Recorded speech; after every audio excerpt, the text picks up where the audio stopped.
COVID-19 hospitalizations staying under 15% for the 6th day in a row now, which could mean good news for those businesses who have kept their doors shut.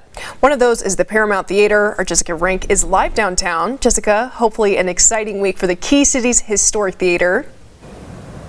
David and Lauren, it certainly could be if we just make it one more day. Now, the doors here at the Paramount Theatre have actually been closed since November 19th, and that's just about a week before we saw those hospitalizations for shutdowns in Taylor County and our trauma service area D. Now, I talked to the executive director of the Paramount today, George Levesque, and he says he's more than ready for that green light. This story starts in the 1930s. The Paramount Theatre was set to open in just 24 hours. We love looking at the place. We do. And now, more than 90 years later, we love it more when somebody walks in here and they drop their jaws and go, wow. We find ourselves in the same scene. This time, it's not the opening credits.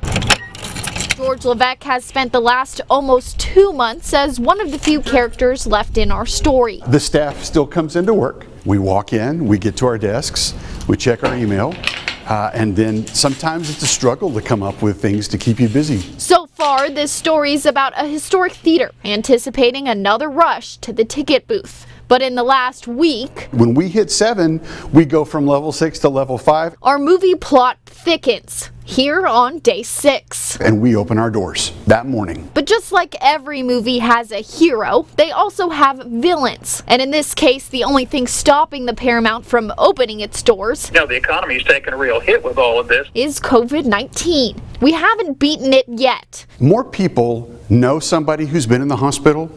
More people know somebody that's died. But we're starting to learn more about its faults. When they are personally affected by COVID, they make a conscientious decision to do something about it. So just like heroes in a movie mask up, so do we. Social distancing, staying out of large crowds, all of those things work. With hopes that we will eventually have our happy ending. To have something on stage or to have a film screen. But if you remember, we're still at that climax, unsure of what will happen next. And the ending, well, we'll just have to wait until part 2.